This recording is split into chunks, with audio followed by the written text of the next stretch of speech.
menjalani aktivitas kehidupan kita. Semoga hidup hari ini mendapat bimbingan dari Allah sehingga bisa lebih baik dibandingkan dengan hari-hari kemarin yang telah kita lalui. Sebelumnya saya mohon maaf, setengah jam kita sedikit terlambat memulai kajian karena ada dua kondisi. Tadi sedikit kami mengantri di arah masuk ke sini dekat pemakaman, dan yang kedua memang sampai tadi malam kami masih menerima tamu. Baru tiba dari Dumai sampai Bekasi itu jam 9, langsung mendapatkan 2 orang tamu istimewa. Sampai setengah 1 kami menerima tamu itu. Pertama, tamu dari Jeddah. Beliau adalah salah seorang dai, tokoh dunia, ya Abdul Hay'ah Al-Alamiyah di Tahfidhul Quranul Karim, yaitu semacam lembaga internasional untuk pengembangan hafalan atau penghafal Quran di seluruh dunia. Ya, tadi malam datang, kita diskusi bagaimana diantaranya membangun program untuk meningkatkan para penghafal Quran di Indonesia. Saya tadinya berkenan untuk mengajak ke sini, tapi karena beliau ada sedikit agenda hari ini, kita akan atur pertemuan lagi 2-3 hari ke depan, karena Kamisnya beliau akan kembali. Dan berita baiknya nanti insya Allah kami akan coba usahakan untuk membangun semacam pelatihan penghafal Quran yang nanti akan dicek insya Allah ya, oleh pengecek hafalan, tahsin, baik juga mukri. Kalau mukri itu beda dengan qori ya. Kalau qori pembaca, kalau mukri dia yang membacakan, penyimak, meneliti. Ya, mudah-mudahan nanti ada langsung dari luar sana yang bisa mengecek bacaan-bacaan dan memberikan tips untuk menghafal Quran insya Allah. Yang kedua, ada tamu juga spesial dengan pendampingnya 3 orang, yaitu diantara tokoh awal-awal salafi di Indonesia, ya Ustaz Abu Nida, datang berkunjung kepada kami. Masya Allah, alhamdulillah, makan nasi goreng sama-sama ya, malam dialog, dan alhamdulillah banyak hal yang kami bicarakan, bagaimana membangun sinergi dakwah di Indonesia ini dengan baik.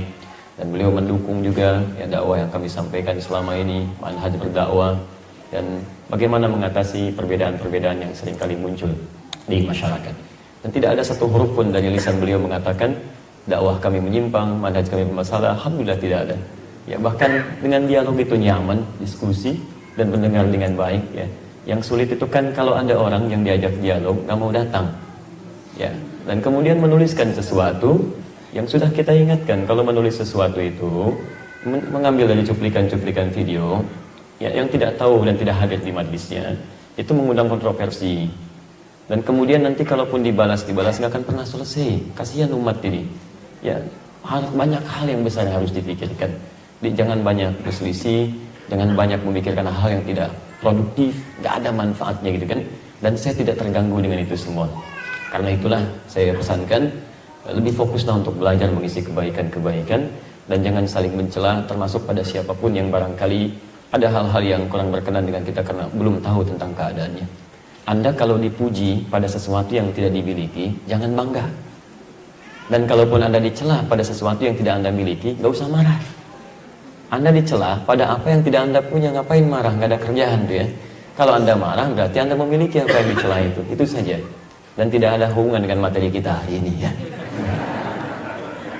Karena itu sudah ya, case closed, sudah semuanya selesai, nggak ada persoalan yang macam-macam. Sekarang kita kembalikan pada fikih sholat yang kita bahas hari ini. Baik, sepakat? Kalau tidak saya pulang deh. Baik teman-teman sekalian, saya karena harus masih menerima tamu ini ya, beberapa ke belakang ini Masya Allah dari Libya, dubesnya datang, ada dai dari Mesir. Nanti kalau teman-teman mau datang Kamis depan pun, Kamis nanti kami menerima mufti dari Singapura nanti ya, datang, insya Allah kita bikin acara sama-sama di akhir. Dan tidak pernah kami mengundang gitu kan. Jadi ada berita sampai mau datang. Bahkan semalam tadinya sama Syekh dari Madinah, Syekh Tariq, cuma karena beliau sudah agak uzur, kemudian terlampau malam tidak sempat kita berjumpa. Baik, bismillah. Materi kita di pertemuan lalu dalam pembahasan sifat salat Nabi SAW telah sampai pada bagaimana cara berdiri dalam salat dan menyusun saf. Pembahasan ini penting tentang salat, tidak hanya sekedar menjadikan salat kita baik dalam menunaikan ibadah, tapi sekali lagi putar kembali pelajaran kita di awal, untuk bisa menghadirkan karunia Allah Subhanahu wa taala yang dijanjikan kepada kita dalam bentuk 5 keutamaan itu. Ini yang jadi ukuran kita benar tidaknya salat kita. Saya ingin selalu tegaskan ini karena jangan-jangan selama ini salat tapi kita tidak bisa mendapatkan poin-poin dari salat kita. Ingat, orang salat pasti baik. Baik perilakunya, lisannya, sikapnya, sifatnya. Quran surah 29 ayat ke-45. Ya innas salata tanha 'anil fahsya wal munkar. Saya sudah pernah jelaskan. Orang salat kalau baik salatnya, pembawaannya akan tenang. Hatinya tenang, pikirannya tenang, kenyaman dalam menjalani segala aktivitas. Quran surah ke-20 Taha ayat ke-14, wa aqimis salata lidzikri, tunaikan salat sebagai zikir kepadaku, dan fungsi zikir itu menghadirkan ketenangan dalam jiwa. Quran surah ke-13 ayat ke-28. Ya, ala bi dzikrillahi tatma'innul qulub. Yakinlah jika zikir Anda benar kepada Allah, dampaknya ke hati pasti tenang.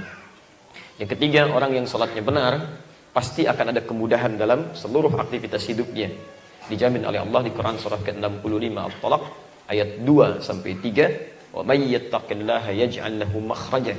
Siapa yang bisa meningkatkan takwanya kepada Allah, maka kesulitan hidupnya akan dibuka oleh Allah. Diberikan jalan keluar. Wa yarzuqhu min haitsu la yahtasib, bahkan rezekinya pun dimudahkan oleh Allah dari sisi yang tidak diduga. Sekali lagi mohon maaf ya, kalau kita punya masalah nggak tuntas-tuntas, termasuk rezeki selalu sulit, barangkali bukan karena kemampuan kita tidak bisa mengatasinya, mungkin karena kurang takwa. Nah, jika Anda ingin berusaha meningkatkan takwa, dari mana mulainya? Ditafsir di Al-Baqarah ayat 2 sampai 3. Itu kalimat takwa pertama. Dzalikal kitabu la raiba fi hudal lil muttaqin. Cara takwanya ayat 3-nya, alladzina yu'minuna bil ghaib wa yuqimunas shalah. Dan yang keempat, orang yang salatnya benar akan mudah dikabulkan doanya, termasuk yang ia panjatkan dalam salatnya.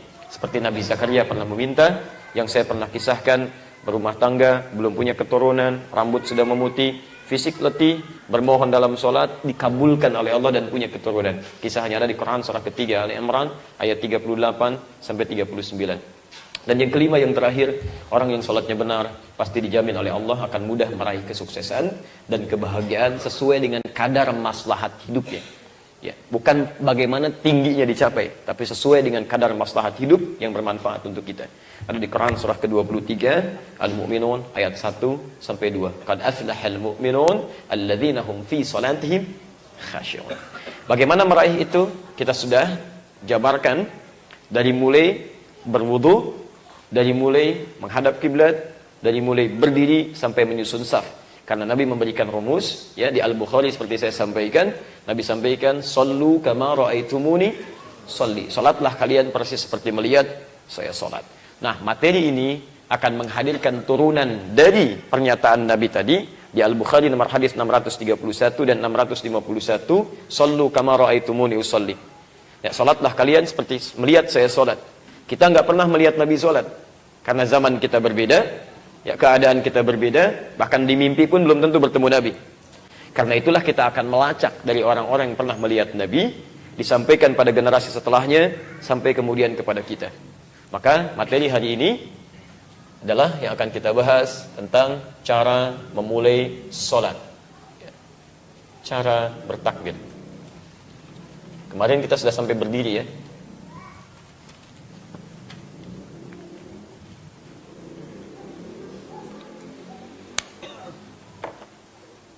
Mohon izin jika ada yang tertinggal dari sebagian teman-teman ada di sini atau pemirsa di rumah, nanti silahkan merujuk pada pertemuan yang lalu, di bulan lalu, supaya tidak terlalu banyak saya mengulang, ya. Baik, mohon izin saya turunkan dulu dalilnya, ya. Boleh saya turunkan dalilnya? Boleh, ya. Sama posisinya disebutkan nggak? Boleh, ya. Tapi ada hubungan sama orientalis, ya. Boleh. Baik. Bismillah. Nah, sudah selesai. Mudah-mudahan. Nggak ada aja. 918. Kemudian Daud hadis 857. Kemudian Al-Bukhari, nanti saya bacakan, ya. Saya bacakan langsung saja. Hadis 735 kita bacakan. Kemudian Ibnu Khuzaimah. Saya akan lebih fokus, ya, karena saya cuma tidur 1 jam ini malam ini. Hadis 459. Ini sudah ketemu, An-Nasai. Hadis 1101. Redaksi ini temukan juga di hadis Muslim. Hadis 391. Yang ini disampaikan oleh Abu Amir. Kita tutup dulu di sini. Ya, lalu nanti kita turunkan contoh praktek ya. Nanti mohon izin dengan cepat kalau saya minta bantuan satu orang ke depan, langsung tidak usah saya tunjuk untuk nanti memberikan gambaran lebih mudah ya. Baik. Bismillahirrahmanirrahim. Kita akan bahas tentang bagaimana cara bertakbir dalam sholat, Bapak dan Ibu sekalian, seperti terlacak dalam riwayat-riwayat yang sampai pada keadaan sholat Rasulullah Sallallahu Alaihi Wasallam. Kita mulai pertama di hadis riwayat Abu Daud nomor hadis 618. Saya sering katakan Abu Daud ini bukan nama asli ya. Nama aslinya Sulaiman dari Sijistan, dikenal dengan Sulaiman As-Sijistani. Beliau hafal kurang lebih 500.000 hadis, baik sanad ataupun matannya, sampai dijuluki oleh para ulama saat itu, termasuk setelahnya Ibnu Qayyim Al-Jauziyah rahimahullah, ya, jika ada dulu Nabi Daud bisa melunakkan besi dengan tangannya, maka beliau ini Abu Daud bisa melunakkan hadis dengan lisannya. Jadi setiap ditanya hadis, tahu ini sahih, ini dhaif, ini begini, ini bukan hadis. Maka sejak saat itu disebutlah dengan sebutan Abu Daud. Paham ya? Jadi bukan anaknya namanya Daud, bukan ya. Jadi ini sifat yang berbeda. Baik, di nomor hadis 618. Qala Rasulullah sallallahu alaihi wasallam, saya langsung ke sanad yang terakhir. Rasulullah sallallahu alaihi wasallam pernah bersabda, kalimatnya miftahus shalah. Miftahus shalah, persiapan mula salat itu at-tuhur, dimulai dengan berwudu dulu. Jadi sebelum kita sholat, kita mesti berwudu terlebih dahulu.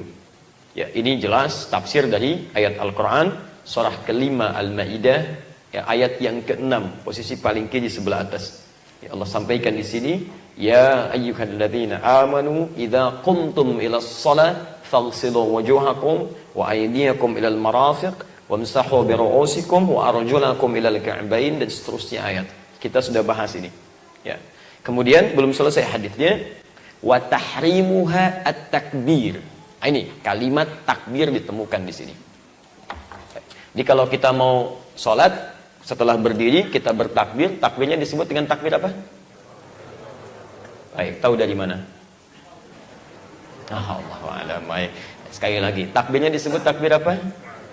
Oh, enggak ada takbir Allahu a'lam. Yang ada cuma dua, kalau tidak takbiratul ihram atau takbir intiqal. Perhatikan. Ini dari sini penamaannya, dari Abu Daud nomor hadis 618. Baik ya?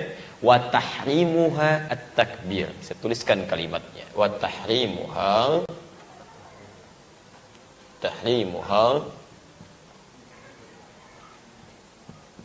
at-takbir. Baik. Dan perhatikan cara menerjemahkannya. Ya, perhatikan cara menerjemahkannya. Awal persiapan sholat dimulai dengan wudu, wa tahrimuha at-takbir, dan dengan bertakbir, dan dengan bertakbir, maka diharamkan dalam sholat itu segala hal yang tidak terkait dengannya. Jelas ya? Dan diharamkan dalam sholat itu segala hal yang tidak terkait dengannya. Dari tulisan ini nanti, atau redaksi yang disampaikan ini, muncul nanti istilah para ulama yang menyebut dengan nama takbiratul ihram. Ya, nanti saya turunkan kenapa disebut dengan takbiratul ihram dari bahasa hadis ini. Boleh saya hapus dulu? Yang ini boleh? Baik, bismillah. Baik. Perhatikan sini. Ini saya beri tulisan ke sini, saya alihkan ke sini ya. Dari sini muncul istilah takbiratul ihram.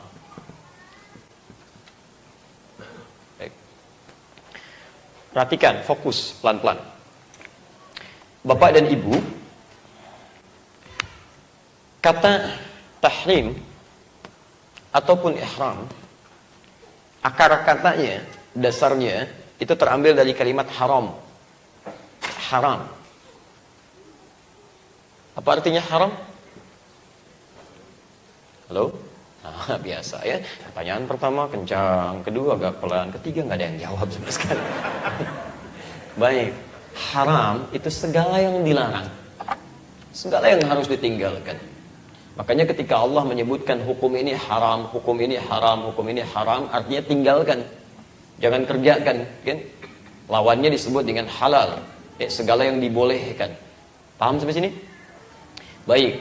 Jadi akar katanya berasal dari kata haram, segala yang tidak diperkenankan, segala yang tidak dibolehkan, segala yang harus ditinggalkan. Nah, jika Anda ingin menjadikan segala yang ditinggalkan ini, yang harus dijauhi ini, atau yang tidak boleh dilakukan ini, Anda ingin berusaha menanggalkannya, menjauhkan dari Anda. Ya, ada sesuatu melekat, nggak boleh, Anda lepaskan, begini Anda buang kan? Jika Anda tanggalkan, kalau menanggalkan itu ke atas atau ke bawah? Ke bawah. Nah, kalau Anda belajar nanti ilmu bahasa Arab, khususnya di ilmu ma'ani, maka di antara caranya adalah menambahkan akar kata ini dengan satu huruf sisipan di awalnya, yaitu huruf hamzah harakatnya kasrah begini. I. Ada yang untuk menaikkan harakatnya fathah di antaranya, ada yang untuk menanggalkan harakatnya kasrah. Makanya ketika Anda ingin mengangkat Allah, Anda tidak katakan ikbar tapi akbar, karena Anda akan angkat ke atas. Paham ya? Ini cuma ada di ilmu ma'ani nanti ya. Jadi kalau tidak belajar ilmu ma'ani jangan dikomentari dulu ya. Baik. Lihat sini. I harakatnya begini plus haram. Jika ada kata atau huruf tambahan dimasukkan dalam satu kata dasar, maka nanti huruf pertama di kata dasar ini, di kalimat ini akan dimatikan. Di kasrah begini. Ya, ini hukumnya sudah umum. Tadinya haram, saya turunkan begini. Haramun, haram, kan? Tambah i di sini misalkan, gini. Salah satu maknanya, ya, jadi ada banyak makna nanti, salah satu maknanya ini haram ditambah i, maka ini mati nanti, jadi mati sukun begini. Ya. Karena ini ada huruf, tidak boleh ada dua huruf kemudian bersamaan sehingga tidak bisa dibaca dengan baik. Maka ketika digabungkan i ini mati disatukan jadi apa? Ihram. Kalau ini Anda satukan takbir dengan ihram, maka muncul istilah takbiratul ihram, yaitu perhatikan, takbir yang saat dilakukan Anda berusaha menanggalkan, menjauhkan segala hal yang tidak terkait dengan sholat. Paham? Jadi ketika Anda mulai bertakbir, kalau bahasa bebasnya, ayo Anda mulai bertakbir, buang urusan dunia ke belakang. Gak usah dibawa segala hal yang tidak terkait dengan sholat. Yang jadi persoalan, ketika orang mulai bertakbir, banyak orang yang masih membawa hal yang tidak terkait sholat. Anda baru rapat, begitu sholat, materi rapat dibawa dalam sholat. Kan? Ibu baru belanja, begitu takbir, belanjaan ada dalam sholat. Kan? Ini yang menjadikan sholat kita tidak khusyuk. Halo? Ya, baik ya. Termasuk nanti Anda sholat, materi sekarang pun dibawa dalam sholat. Gitu kan? Baik. Jadi, ketika kita sudah mulai bertakbir, ini sudah ada isyarat. Kenapa disebut dengan takbiratul ihram? Ini makna dari sini. Kita harus berusaha. Kalau sudah kita bertakbir, maka buang, tinggalkan, tanggalkan segala hal yang tidak terkait dengan sholat kita. Paham sampai sini? Baik. Jelas? Belum saya teruskan ya. Baru sebagian. Bismillah. Satu, clear yang ini. Wa tahliluha at-taslim. Baru kemudian dibolehkan kembali Anda beraktivitas, memikirkan segala hal yang tidak terkait dengan sholat ketika selesai Anda salam. Wa tahliluha at-taslim. Ya, ketika Anda ucapkan assalamualaikum, assalamualaikum, maka silahkan Anda selesaikan kembali urusan yang tidak terkait dengan sholat. Abu Daud nomor hadis 618. Saya hapus. Nah, sekarang bagaimana cara bertakbirnya? Apakah kemudian saat kita bertakbir hanya sekedar istilah takbirlah dengan ihram, takbiratul ihram. Ketika Anda bertakbir, kemudian tanggalkan segala yang tidak terkait dengan sholat. Kalau berhenti sampai di sini, nggak dipraktekkan bagaimana cara takbirnya, maka tidak akan pernah jelas. Karena itulah kemudian Rasulullah SAW memberikan gambaran, isyarat, gerakan yang mengandung makna ini. Ingat ya, dalam bab mukaddimah pertemuan kita, semua gerakan sholat itu tidak sekedar gerakan-gerakan hampa makna. Ya, tapi ada arti di dalamnya yang dijelaskan oleh Nabi dengan kalimat-kalimat hadis dan penjelasan ta'lim beliau. Tayyib, bagaimana cara kita kemudian melakukan gerakan yang dimaksudkan ini? Maka kita ambil yang pertama hadis riwayat Al-Bukhari dulu, nomor hadis 735.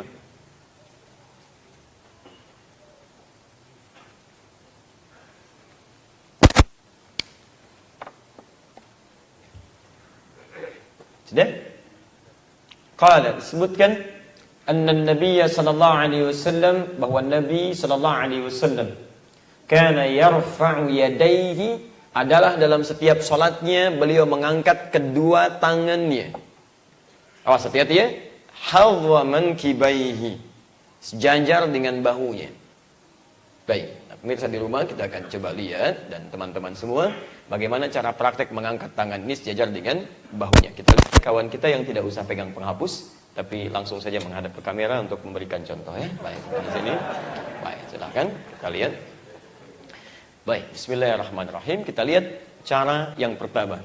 Ya, Al-Bukhari nomor hadis 735, anna Nabiyya sallallahu alaihi wasallam, bahwa Nabi sallallahu alaihi wasallam kana yarfa'u yadayhi hadwa mankibaihi. Beliau mengangkat kedua tangannya, kan? Sampai telapaknya sejajar dengan bahunya. Silahkan, kira-kira seperti apa? Baik ya. Bahunya sebelah mana sini ya? Baik, maka turunkan sedikit di sini, turunkan sedikit di sini. Baik, sejajar dengan bahunya. Jadi posisi di sini. Paham ya? Baik, saya ulang, posisi di sini, sejajar dengan bahu. Awas, awas. Saya ingin tekankan dulu ya. Jadi, pernah kami jelaskan, tangan itu disebut yad. Tapi ketika dalam ibadah, itu rinci sekali. Karena tangan punya bagian-bagian. Kalau disebutkan tangan, itu berarti dari mulai ujung jari ini sampai dengan ke sini. Ya, persendian yang dekat bahu. Ini tangan, yad namanya, yadun. Paham? Baik. Nah, batas ini disebut dengan kaf namanya, sampai sini. Kaf itu telapak tangan. Sampai sini, ini persendian yang di sini, ini disebut dengan rusghan. Rusghan. Ya, nanti saya turunkan begitu kita akan bertakbir dan bersedekap. Ya, bagaimana posisinya? Nanti ini akan disebutkan. Sampai sini disebut mirfaq namanya. Jamaknya marafik.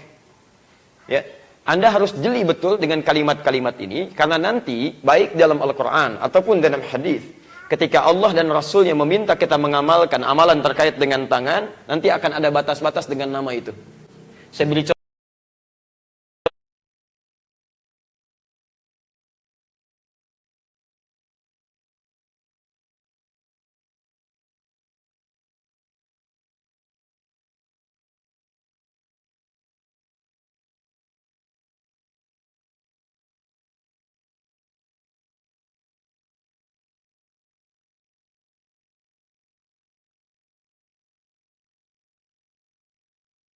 Panggang bagaimana?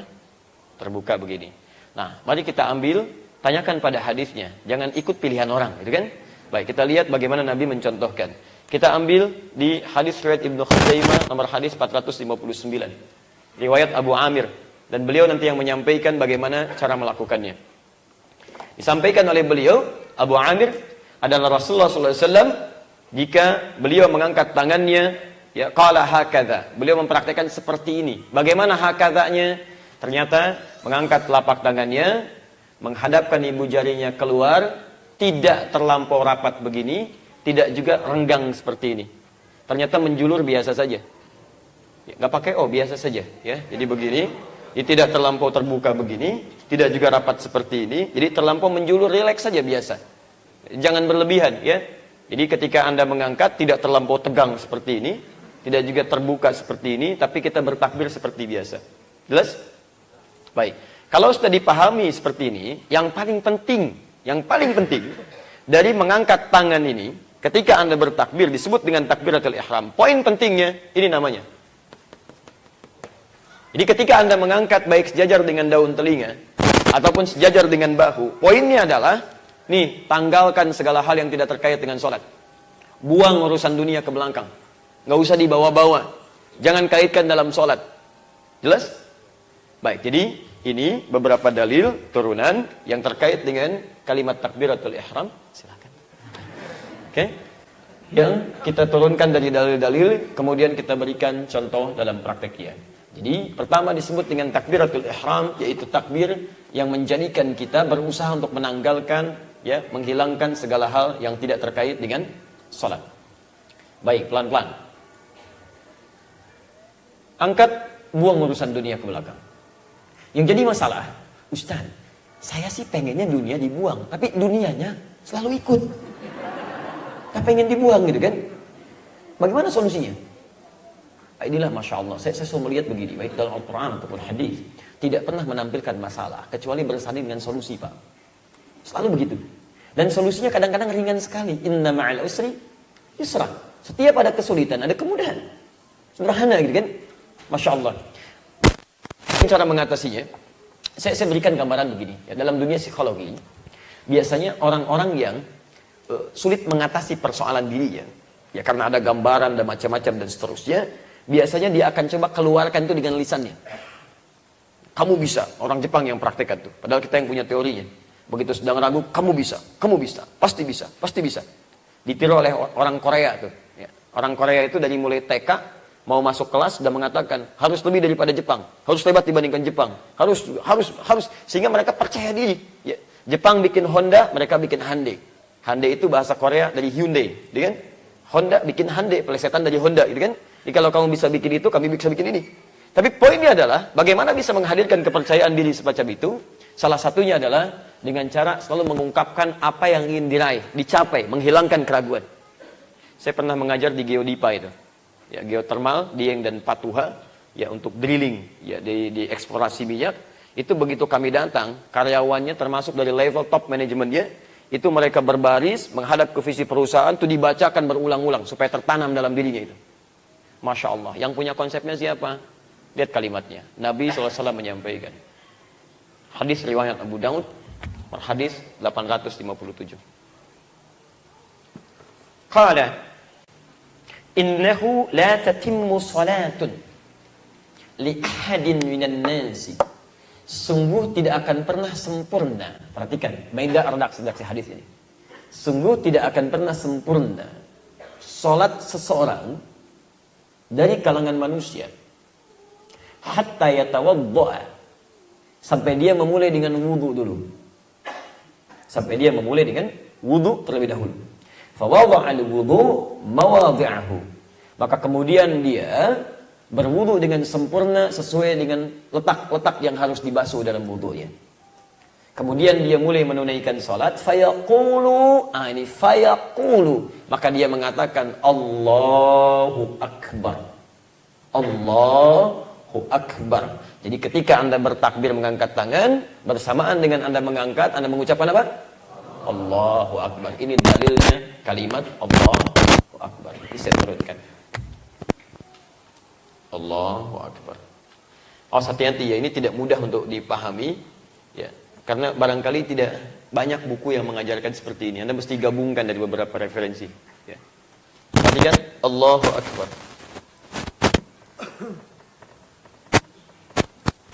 Jadi begitu tangan mengangkat, buang urusan dunia ke belakang, mulut mengatakan Allahu Akbar. Apa artinya Allahu Akbar? Besar dari apa?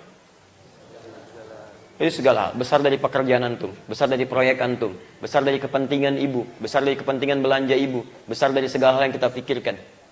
Lihat sini. Dalam bahasa Arab, bila ada sesuatu yang penting,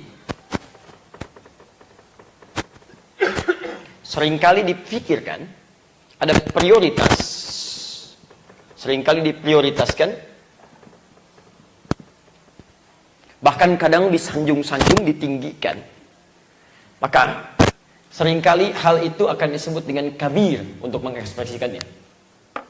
Misal ada bos di perusahaan, orangnya penting gitu kan, diprioritaskan. Maka orang Arab kan mengatakan mudir kabir.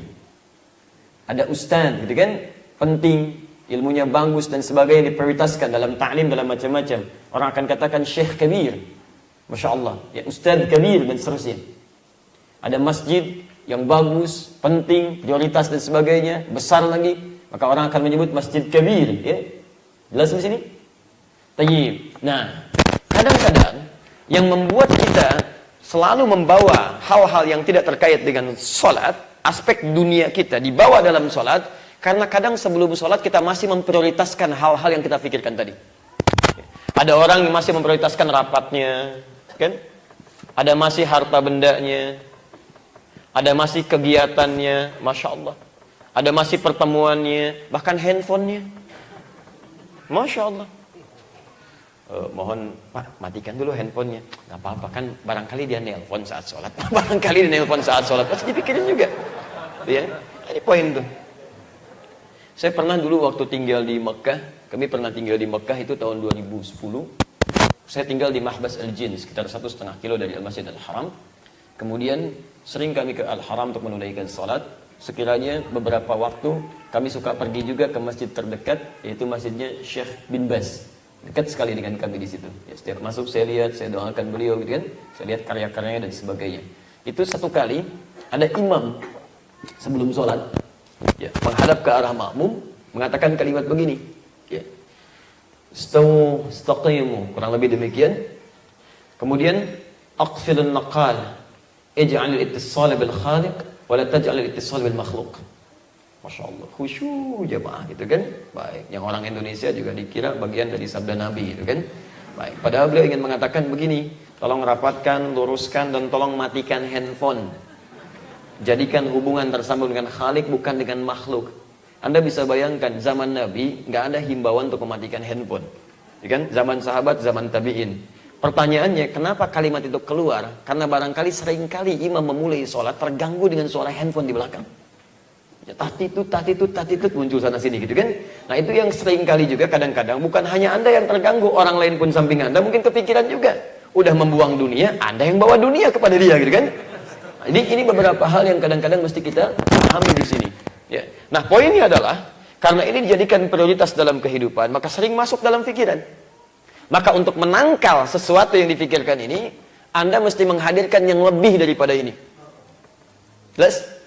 Jika Anda ingin menghadirkan yang lebih daripada itu, maka bentuknya mesti superlatif. Superlatif. Ya. Dalam bahasa Arab disebut dengan sighah mubalaghah, tafdhil namanya, tafdhil. Maka rumusnya dari kata kabir ini, kabir, untuk mengangkat sesuatu lebih tinggi dari yang lainnya, berbentuk tafdhil, lebih, ya, sighah mubalaghah, maka Anda tambahkan huruf hamzah, harakatnya fathah di atasnya. A.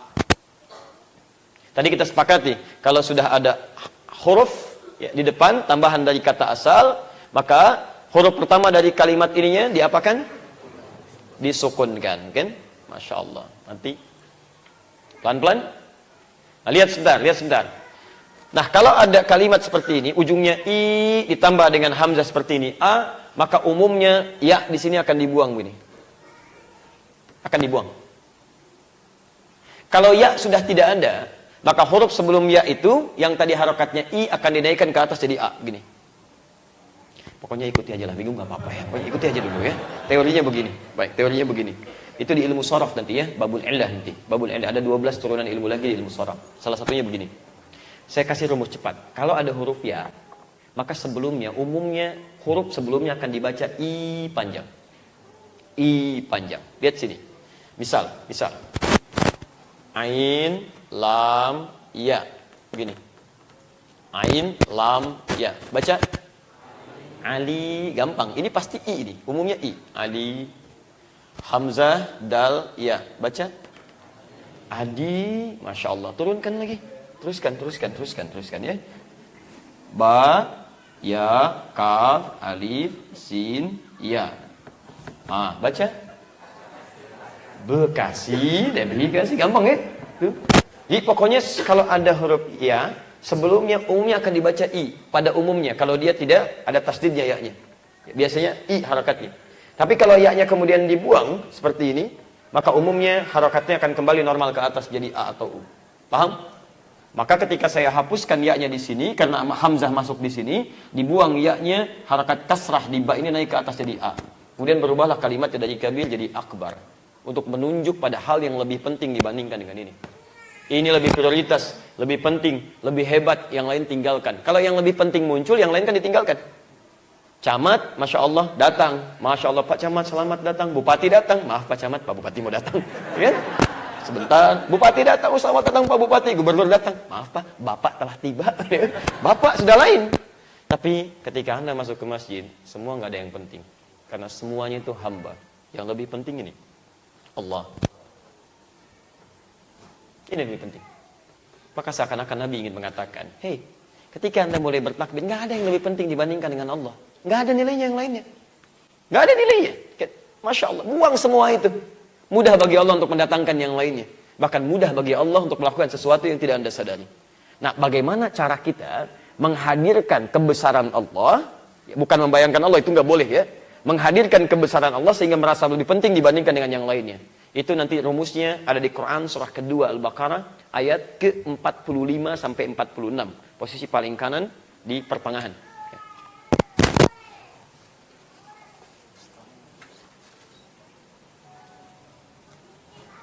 Baik. Bismillah. Wasta'inu bis-sabri was-salah. Wa innaha lakabiratun illa 'alal khashi'in. Awas, ini pembuka kekhusyuan. Anda selalu bertanya bagaimana caranya khusyuk dalam salat, dan Al-Quran memberikan jawaban. Wasta'inu bis-sabri was-salah. Dan jika Anda punya persoalan dalam kehidupan, maka mintalah solusinya kepada Allah dengan sabar menerima. Jangan mengeluh, saya sudah jelaskan ini. Kemudian mintalah solusinya dalam salat. Was-salah. Wa innaha, tapi sungguh salat itu lakabiratun, tidak mudah untuk dilakukan. Cukup berat dia. Illa 'alal khashi'in, kecuali bagi orang khusyuk. Bagaimana caranya khusyuk? Siapa orang khusyuk itu? Lihat ayat 46-nya. Alladzina yadhunnuna annahum mulaqu rabbihim. Baik. Pertama, orang khusyuk itu yaitu orang yang saat sebelum sholat, bukan saat sedang sholat, saat sebelum sholat, dia sudah menyiapkan diri untuk menghadap kepada Rabbnya. Saya mau tanya pada Anda tadi, ada pejabat penting akan datang menemui Anda. Bagaimana penampilan kita? Rapi, baik, bagus, mandi terlebih dahulu dan sebagainya. Maka bagaimana dengan, Masya Allah, yang menciptakan pejabat itu? Yang memberikan segalanya bagi kita, memaafkan kesalahan kita, mengampuni dosa kita, memberikan semua kebutuhan kita. Maka orang-orang yang khusyuk dalam sholat, sadar dia akan menghadap kepada Rabbnya, kepada Allah Subhanahu wa Ta'ala, dan itu lebih penting dibandingkan dengan yang lainnya. Jadi kalau Anda menempatkan Allah lebih penting dibanding yang lain, maka perlakuan Anda akan beda. Anda menempatkan manusia, si fulan jabatannya ini, si fulan lebih tinggi lagi. Ketika Anda akan menghadap pada yang lebih tinggi, karena Anda menempatkan beliau lebih penting dibanding yang ini, persiapan Anda akan lain. Nah, ini Allah lebih penting daripada segalanya. Lebih daripada makhluk yang gak ada bandingannya. Laisa kamitslihi syai'. Maka bagaimana Anda memposisikan manusia yang pentingnya tidak sepenting Allah, tapi dalam prakteknya, mohon maaf, persiapan kita jauh memprioritaskan yang tidak penting dibandingkan dengan yang lebih penting. Maka dari itu, orang-orang yang khusyuk salatnya, begitu dia mau salat saja, maka dia akan perbaiki penampilannya. Quran surah 7 ayat 31. Ya bani Adam, Masya Allah, khudhu zinatakum 'inda kulli masjid. Ya bani Adam, bani Adam.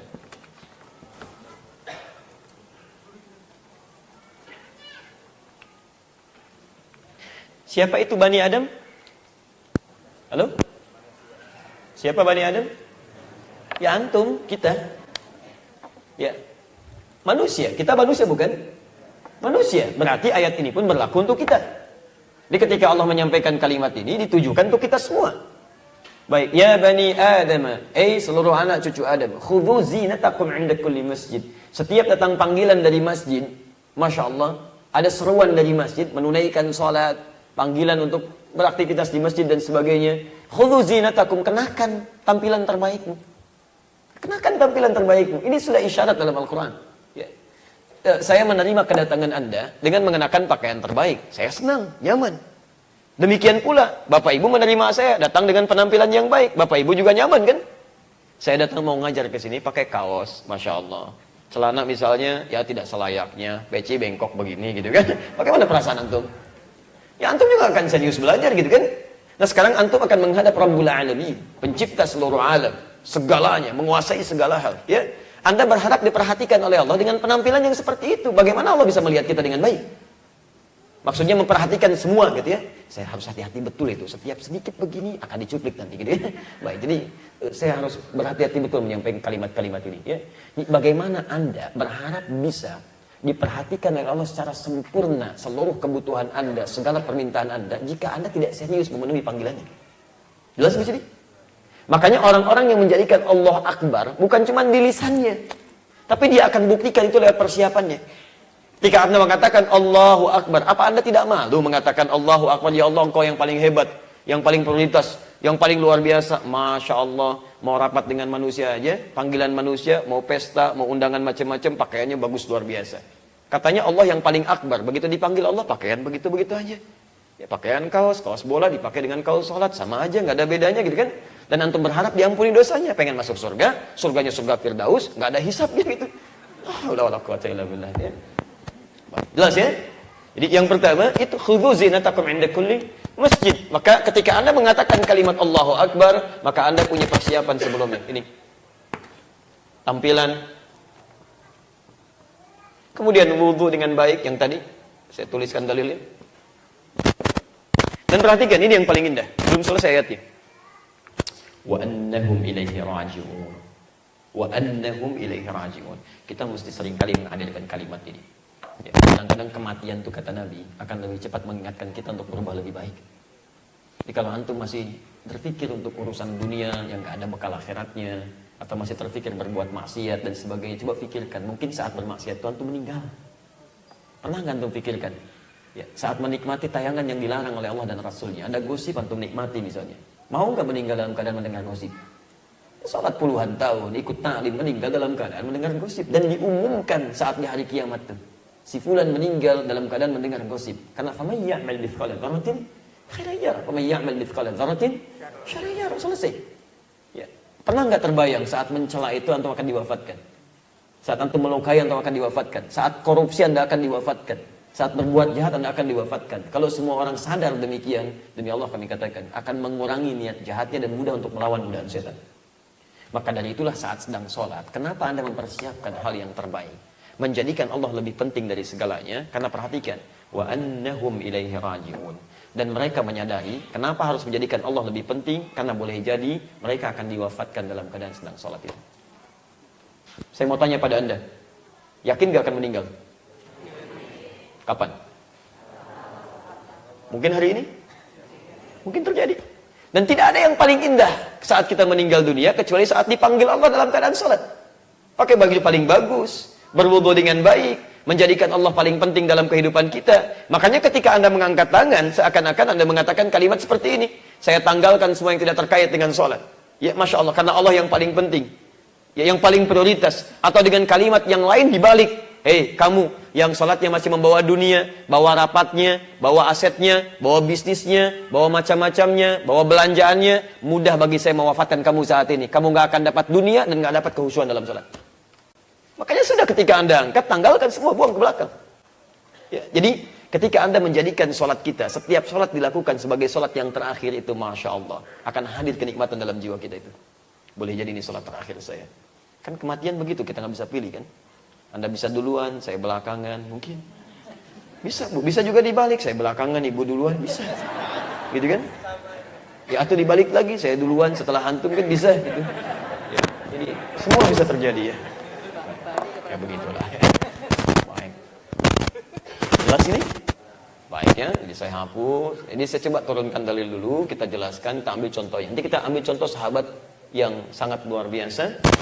Saya ambil dua saja. Satu mertua Nabi, yang kedua menantu. Ya, alhamdulillah. Masya Allah. Dulu ada namanya sahabat kami, Ustaz Ahmad Muzambili. Ya. Disebut sahabat padahal saya belum pernah jumpa gitu kan. Karena biasanya kalau kita sama-sama mendekat kepada Al-Quran, mencintai Quran, sekalipun gak pernah jumpa, kita jadikan semua sebagai sahabat. Ya, ahli Quran satu dengan yang lainnya sering kali ingin bersahabat. Ahmad Muzambili itu Masya Allah, ya, masih muda juga, kemudian orangnya saleh. ahli Quran, pentahsin Al-Quran, termasuk pentahsin termuda di Indonesia. Di kalau antum cari di YouTube pun ketik Ahmad Muzamil, insya Allah keluar itu. Dan setiap yang bertahsin Quran itu pahalanya insya Allah ada untuk beliau. Dan mengasuh pesantren Al-Hikmah. Dulu saya tinggal di Lebak Bulus, saya mengasuh Al-Hikmah, beliau mengasuh Al-Hikmah. Al-Hikmah beliau untuk tahsin Al-Quran, Al-Hikmah kami untuk hafalan Al-Quran. Ya, jadi itu cukup menarik itu ya. Orang yang soleh saking disayangnya oleh Allah, Masya Allah, ya, udah kamulah kembali aja lebih cepat sesuai dengan ajalnya maksudnya. Ya, itu bahasa kiasan. Ayo kembali, dipanggilnya tuh indah banget. Habis sholat subuh hari Kamis, cuman duduk, gitu kan? Tiba-tiba bersin 2 kali. Ya ayat Tuhan nafsul mutmainnah, haji wa yang kan irji ila rabbika radiyatan mardiyah. Cuman bersin 2 kali meninggal. Antum tadi 2 kali bersin belum meninggal juga tuh ya. Berarti antum butuh gambaran itu. Sudah ya, saya kembalikan. Baik. Jadi itu poinnya, angkat tangan, buang urusan dunia ke belakang, tinggalkan segala yang tidak terkait dengan sholat, agungkan Allah dan rasakan. Boleh jadi itu sholat terakhir kita. Siap insya Allah? Baik ya, ayo masing-masing berusaha. Karena kadar usaha itu akan berbeda satu dengan yang lainnya. Bergantung pada kedekatan kita dengan Allah sebelumnya. Makanya tolong tinggalkan maksiat, buang yang haram-haram, pekerjaan cari rezeki yang baik. Kalau itu bisa dilakukan, itu akan lebih cepat membantu untuk menghadirkan kehusuan. Tapi kalau antum ingin menghadirkan, ini sholat terakhir saya, tapi rezekinya masih bercampur dengan yang haram, masih belum jelas. Nah itu sulit mendatangkan kehusuan. Baik, teruskan. Sudah dimulai sholatnya? Sudah, kan udah takbir gitu kan? Baik, sudah takbir. Kalau sudah takbir berarti sudah dimulai. Baik, teman-teman sekalian, teruskan. Takbir mengangkat lapak tangannya tadi, ya sejajar dengan bahunya, hadwaman kibaihi, di Al-Bukhari nomor hadis 735, atau sejajar dengan daun telinga, di hadis Muslim nomor hadis 391, termasuk di An-Nasai nomor hadis 1101. Baik, kemudian jemari kita di Ibnu Khuzaimah nomor hadis 459, tidak usah terlampau lebar begini, tidak juga terlalu rapat begini, tapi cukup diangkat terulur biasa. Kemudian mengucapkan kalimat Allahu Akbar. Abu Dawud nomor hadis 857. Ketika Anda mengangkat, kesimpulannya ini gambaran bahwa kita bersiap menanggalkan segala hal yang tidak terkait dengan sholat, buang seluruhnya, dijadikan Allah yang lebih penting, dan hadirkan suasana bahwa boleh jadi saat itu kita akan berhadapan dengan sholat terakhir kita insyaAllah. Paham sampai sini? Jelas insyaAllah? Baik, teruskan kalau jelas dan paham. Teruskan. Saya tidak akan pindah sebelum jelas dan paham. Dan tolong jangan tinggalkan masjid ini sebelum Anda memahaminya dengan baik. Ya, kalau belum paham tanyakan. Ya, supaya pulang Anda lebih jelas. Teruskan. Tangan posisi di mana tadi? Masih di atas kan? Sudah turun belum? Belum. Mau dikemanakan ini tangan? Baik ya. Apakah terus di sini, kan? Apakah terus sini? Atau kemudian kita akan turunkan? Ya, dikemanakan tangannya? Tahu dari mana? Tidak usah mengarang ya. Mengarang hanya ada dalam pelajaran bahasa Indonesia. Baik ya. Dalil ya. Baik. Dikemanakan tangannya? Wallahu a'lam. Masya Allah. Alhamdulillah. An-Nasai Hadis 886. Saya ambil hadis satu ini dulu yang cukup mewakili. Nanti di sini kita berhenti, kita diskusi dulu ya. Saya senang pelan-pelan supaya mudah untuk dimengerti. Baik, sebelum sampai ke hadis yang ini, Bapak dan Ibu, nanti ada 3 cara dalam kita mengangkat tangan terkait dengan bacaan yang dibacakan. Jadi kan lisan kita mengucapkan Allahu Akbar, tangan kita kan mengangkat. Nah, nanti ada 3 cara yang dilakukan. Pertama, bisa bersamaan antara mengucapkan kalimat Allahu Akbar dengan mengangkat tangan itu. Jadi begitu Anda angkat tangannya, Anda mengucapkan Allahu Akbar. Ya. Anda ucapkan misalnya sambil mengangkat tangan, Allahu Akbar. Paham? Di sambil Anda mengangkat, Anda mengucapkan. Bisa yang kedua, Anda mengangkat dulu, angkat, kemudian Anda simpan misalnya. Jelas? Baru Anda bertakbir, Allahu Akbar. Mengucapkan kalimat Allahu Akbar. Paham? Saya ulang. Pertama bersamaan, Anda angkat, Anda ucapkan, Allahu Akbar. Yang kedua, Anda angkat dulu, kemudian Anda simpan, nanti di mana disimpan, kita teruskan di hadisnya. Lalu Anda baru ucapkan takbir, Allahu Akbar. Jelas? Yang ketiga, Anda ucapkan dulu, baru Anda mengangkat. Dan Anda ucapkan, Allahu Akbar, baru Anda angkat. Paham? Baik. Ini penting nanti untuk diketahui, terlebih ketika Anda jadi imam. Kalau jadi makmum atau sholat sendirian umumnya akan bersamaan. Tapi ketika Anda jadi imam, Anda mesti paham betul karena ini isyarat untuk makmum. Makmum itu akan memulai gerakan dan berpindah gerakan, itu bukan pada gerakan imam yang terlihat, tapi pada suara imam yang terdengar. Hati-hati ya. Di begitu imam ingin memberi isyarat kepada makmum, isyarat makmum memulai sholatnya bukan ketika melihat imam bergerak, tapi ketika mendengar suara imam. Jadi begitu imam mengatakan Allahu Akbar, maka dimulailah kemudian gerakan makmum itu dan bacaannya. Hati-hati. Jadi kalaupun misalnya bapak atau ibu melihat imam saf terdepan misalnya kan, tayyib, imam sudah bergerak begini, tapi belum ada takbir, Anda jangan dulu mulai. Jelas ya? Dengar dulu imam mengucapkan Allahu Akbar, baru kemudian Anda mulai bertakbir. Ya, termasuk nanti perpindahan-perpindahan. Ketika akan bertakbir misalnya untuk ruku, ya, ada sementara imam yang mungkin akan turun dulu untuk ruku, baru mengucapkan kalimat takbir. Allahu Akbar. Nah, sebelum sampai kalimat itu diucapkan, Anda jangan ikutan ruku. Walaupun ada di depan. Ya, awas hati-hati karena sebagian imam kadang-kadang ya dia menduga khawatir karena mungkin fisiknya agak mulai berkurang kekuatannya, kalau diucapkan Allahu Akbar turun belum nyampe, makmum sudah turun duluan. Ya, awas hati-hati, ini hikmah keindahan dalam sholat. Hikmah keindahan. Jadi dengan kalimat suara yang didengar itu, lapisan makmum sampai ke belakang itu bisa kompak melakukan gerakan. Kalau dilakukan dengan isyarat gerakan duluan, misal makmumnya turun, yang depan sudah turun, yang belakang bingung. Bingung gitu. Jadi patokannya bukan imam lagi. Ya, jadi begitu diucapkan Allahu Akbar, baru belakang ikut turun. Makmum turun, imam turun, misal mengucapkan Allahu Akbar, baru makmum ikut turun. Termasuk saat takbir, ketika imam mengucapkan Allahu Akbar, disitulah makmum mulai membuka sholatnya. Paham? Baik, alhamdulillah. Jadi bisa bersamaan, bisa kemudian memulai dengan gerakan dulu kemudian bacaan, bisa bacaan dulu kemudian gerakan. Sesuai dengan kadar kenyamanan masing-masing dan situasinya. Karena tidak setiap orang bisa mengalami hal yang sama. Tayyib, angkat tangannya, turunkan, letakkan di mana? Teruskan, An-Nasa'i nomor hadis 886. Kita berhenti di sini. Fa wada'a yadahu al-yumna 'ala al-yusra atau kaffahu al-yumna 'ala al-yusra. Maka mulailah kemudian letakkan telapak yang kanan di punggung yang kiri. Telapak yang kanan di punggung yang kiri. Baik. Kalau saya mengangkat begini, meletakkan, mic-nya turun. Ke sini mic-nya naik. Tadi sih saat saya mulai, ini ada di sini nih, ada semacam pegangan untuk mic gitu ya. Kalau ada lagi akan lebih bagus. Boleh pinjam?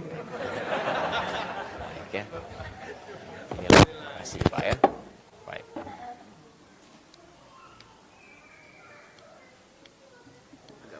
Baik. Pemirsa, supaya lebih mudah untuk mempraktikkan, jazakallahu khair. Teman-teman perhatikan gambarannya.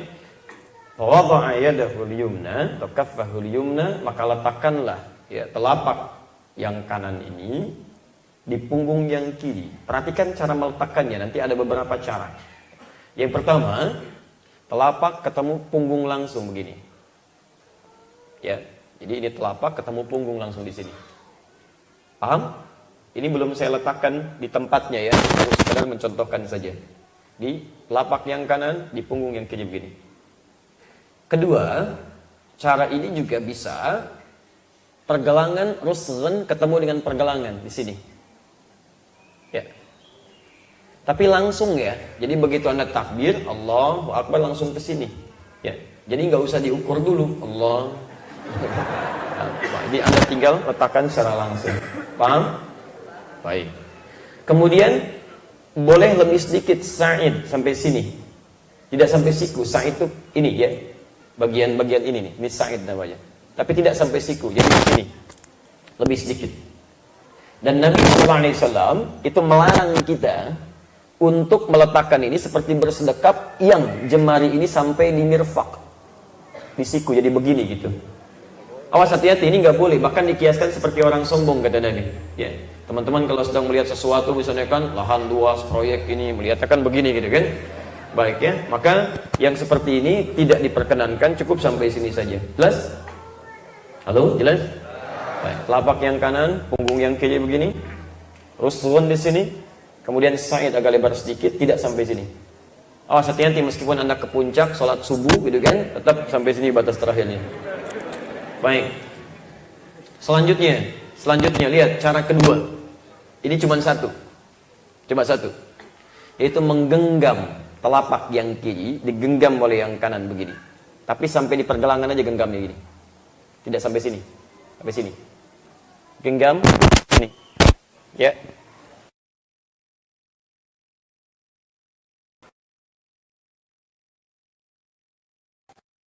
Jadi berpamping ya sini persis. Dan selanjutnya adalah menggenggam seperti ini. Ya. Jelas? Nah, sekarang perhatikan betul, perhatikan ya, teman-teman semua dan pemirsa di rumah, fokus sebentar. Redaksi dari mengangkat sampai menyimpan atau menggenggam, itu redaksi hadisnya menggunakan huruf fa. Fa itu harfu atfin rabitin baina syai'aini, ya, huruf yang merangkai dua peristiwa dengan cepat, min ghairi hududin, tanpa batas, tanpa sekat. Jadi nggak ada jeda. Ya. Ini menunjukkan kalau dalam gerakan, antara gerakan satu ke yang kedua itu berlangsung cepat, tanpa diselingi oleh gerakan lainnya. Ya. Di ketika Anda mengangkat, angkat seperti ini misal, sejajar dengan bahu, maka Anda langsung letakkan begini. Ya, tidak perlu diselingi dengan gerakan lain. Karena itu, tidak pernah ditemukan dari hadis-hadis yang paling sahih, yang sampai yang paling palsu sekalipun, gerakan yang lainnya antara mengangkat sampai menutup ini. Karena saking jelasnya. Ya. Misal, kalau ada sebagian yang cukup misalnya merenungkan terlalu berlebihan, saya nggak enak sama Allah. Masa ini kan kiri sesuatu yang kurang baik umumnya, kanan lebih baik. Maka dia mencoba misalnya ketika mengangkat, dia menyimpan kanan duluan begini. Kiri naik begini, tutup. Ya. Kadang-kadang kaki ikut naik juga begini misalnya. Nah itu tidak perlu dilakukan. Kami alhamdulillah di rumah itu ada sekitar 1235 kitab hadis. Ya kita cek itu. Dari yang paling sahih sampai yang paling palsu. Mohon maaf saya tidak biasa menyalahkan orang. Ya cuman kita cari, ini nggak ditemukan dalilnya gitu. Sampai pemalsu hadis pun tidak tertarik memalsukan hadis ini saking jelasnya.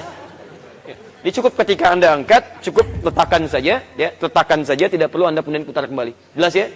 Baik, alhamdulillah. Di mana diletakkan? Halo. Awas hati-hati. Kalau tahu katakan, kalau tidak tahu katakan apa? Allahu a'lam. Di mana diletakkan? Masya Allah. Baik, kita tanyakan kepada Allah Subhanahu wa ta'ala dan bagaimana Allah mengajarkan kepada Rasulnya, Rasul menyampaikan kepada kita. Fawada'a ala sadrihi. Fawada'a ala sadrihi. Sadrun. Apa artinya sadrun? Tidak ada. Tapi Anda mesti perpanjam lagi ya, karena bahasa syariat itu berbeda. Dada itu ada dua. Ada bagian atas yang dekat ke sini, kerongkongan. Bahkan kadang disebut juga dengan kerongkongan ya, di sini. Sini. Ya. Itu disebut dengan nahrun namanya. Nahrun, pakai ha. Nahrun. Kalau pakai ha besar, itu artinya sungai. Kalau ini, dada bagian atas yang dekat ke kerongkongan. Kadang-kadang disebut kerongkongan dengan nahrun juga. Jadi ya, dada sini. Ada yang kedua, sodrun. Sodrun. Jama'nya sudurun. Kalau sodrun, dada bagian tengah yang dimaksud rongganya, rongga di sini. Kata Ibnu Hajar Al-Asqalani, ya ma bainal batni wan nahri. Jadi antara perut dengan bagian atas. Jadi di rongga yang di sini. Kan ada rongga di sini ya? Ada rongga yang tidak terlampau atas juga tidak terlampau bawah. Nah, sekarang perhatikan. Nahrun itu bagian atas. Kalau disebutkan nahrun berarti tempatnya di sini, di atas. Mas ya? Di sini, lebih dekat kepada kerongkongan kita. Ya, makanya unta saat disembelih itu menggunakan kalimat nahr. Inna a'tainakal kautsar, fashalli li rabbika wanhar, dan sembelihlah, yang dimaksud unta. Karena unta itu saat disembelih dia enggak dijatuhkan, tapi akan dicari urat nadinya itu yang di sini, urat lehernya akan dicari, dipotong di dekat dada ininya. Makanya kalau antum nanti umrah insyaallah atau haji, dan saya bermohon kepada Allah semoga disegerakan bagi yang belum, semoga yang sudah punya kesempatan kembali, nanti main misal ke Hudaybiyah ya, ke Ka'kiyah, nanti akan dilihat tuh. Kalau misalnya dia algojonya, jagalnya punya golok yang besar, untanya yang lewat dia tinggal begini aja. Ya, kalau dia menggunakan pisau yang kecil, maka nanti akan diraba-raba di bagian dekat dada ini, ya, kerongkongannya, baru digesek begini, dia tinggalkan. Dalam berdirinya nanti disembelihnya. Beda kalau kemudian misalnya yang disembelih kambing, atau kemudian ayam, ya, atau domba, atau kemudian sapi, kerbau dan sejenisnya, maka kalimatnya akan berbeda menggunakan kata dzabaha namanya. Dzabaha, dal, ba dan ha. Dal, ba dan ha. Ya, dzabaha. Kalau dzabaha itu dijatuhkan dulu. Hewannya jatuhkan, baru kemudian disembelih. Tapi kalau menggunakan kalimat ini dzabaha, itu artinya cuma sekali sembelihan, cepat. Dzabaha. Ya, kata keterangannya sebut dzabhah. Kata Nabi, "Idza dzabhtum fa ahsinu dzibhah." Kalau Anda menyembelih, perbaiki sembelihan. Jadi jangan sampai sembelih berkali-kali begini gitu kan. Ya, enggak, baguskan sembelihan sampai sekali begini kalau bisa terputus gitu kan. Ya. Nah ini ya, bukan putus lehernya, putus urat ininya gitu ya. Sekali begini mengalir dengan cepat. Itu dzabaha. Tapi kalau Anda misalnya, maaf ya, menemukan yang berkali-kali begini, itu ditasydidkan ba'nya. Dzabbaha, yudzabbihu. Dzabbaha. Pakai tasydid. Dzabbaha berkali-kali. Quran surah ke-2 Al-Baqarah, ayat 49, posisi paling kiri sebelah atas. Perhatikan sini. Antum kenal Fir'aun? Baik. Ya. Tak kenal maka nggak usah sayang sama Fir'aun. Ngapain sayang sama Fir'aun? Baik, tak kenal maka ta'aruf ya. Bukan tak kenal maka sekarang ada yang baru, tak kenal maka tak kenal maka tak sayang, tak kenal maka ta'aruf. Kenalan dulu. Lihat, Fir'aun itu ada. Baik, Fir'aun itu di antara kekejaman dia ketika diinfokan bahwa akan datang lahir seorang bayi yang bisa menghancurkan kemegahan kuasanya, maka dia keluarkan dekret, dampingi setiap ibu yang tengah mengandung, lihat sampai melahirkan. Kalau bayinya perempuan, bebaskan dia. Tapi kalau bayinya laki-laki, eksekusi seketika. Bayi terlahir perempuan, bebas. Tapi kalau lahir laki-laki, seketika dieksekusi di hadapan ibu yang baru melahirkannya. Perhatikan cara mengeksekusinya. Quran surah kedua ayat 49, posisi paling kiri sebelah. Wa idh najjaynakum min ali fir'aun yasumunakum su'al 'adzab. Dan ingatlah, pelajarilah ketika kami menyelamatkan kalian hai umatnya Musa dari keburukan siksa Fir'aun yang seburuk-buruk siksaan. Jadi kalau Anda, wah, siksa yang kejam, ini yang paling kejam. Lihat kalimatnya, yudzabbihuna abna'akum. Menggunakan kata dzabaha pakai tasydid. Jadi kalau laki-laki lahir, langsung disembelih. Kalimat menyembelihnya menggunakan kata dzabaha pakai tasydid. Jama itu menunjukkan banyak yang disembelih, bukan cuma 1-2. Jadi Fir'aun mengirimkan intelnya tuh, setiap ibu hamil Pak. Ya. Diikuti, dilihat, itu banyak itu. Begitu dilahirkan laki-laki yudzabbihuna. Kenapa menggunakan kata dzabaha? Quran menggunakan dengan satu lafaz. Bukan diambil disembelih, ambil jatuhkan ke bawah. Bukan cuma digorok berkali-kali begini di hadapan ibu yang baru melahirkan. Itulah siksa yang paling kejam yang pernah nampak dalam kehidupan. Kalau perempuan, wa yastahyuna nisa'akum, bebas. Ini dzabaha. Ya. Jadi penting kita belajar lafaz-lafaz ini supaya saat memahami di depan itu kita paham, oh iya arahnya ke sini. Mengerti kita. Wajar ditenggelamkan itu di laut itu, diabadikan jasadnya untuk menunjukkan bahwa manusia ini seperti ini nih. Yang buruk jangan dilakukan lagi gitu kan. Nanti ilmu semacam ini ada kitab namanya karangan Ibnu Hilal Al-Askari, Al-Furuq Al-Lughawiyah namanya. Ya, kalau antum ingin dapatkan yang semacam ini namanya Al-Furuq Al-Lughawiyah. Perbedaan antara nahar, sadar, dzabaha, ya, nanti ada kitabnya Al-Furuq Al-Lughawiyah. Al-Furuq Al-Lughawiyah. Ya. Karangan Abu Hilal Al-Askari. Kalau ini orang muslim, orang beriman, soleh, hafal Quran, tahu bahasa Arab. Ini bukan orientalis yang ini, ya. Karena ada karya-karya orientalis betul dibuat. Mereka buat, mereka bikin, bukan sekedar ingin menampilkan karya, tapi nanti di dalamnya disebutkan racun. Ya. Kemarin ada informasi tentang Wensing. Ya, Wensing yang disebutkan orang Eropa mengarang indeks hadis. Dia orang Belanda sebetulnya. Ya, saya sudah berkenalan dengan kitabnya sejak usia 13-15 tahun. Dan kami menghafalkan kitabnya. Ya, dan dia itu, Wensing ini, itu orang Belanda. Dia membuat indeks hadis namanya Al-Mu'jam Al-Mufahras di Al-Fadil Hadis. Cuman orang ini, dia nggak ngerti bahasa Arab. Nggak paham bahasa Arab dengan baik.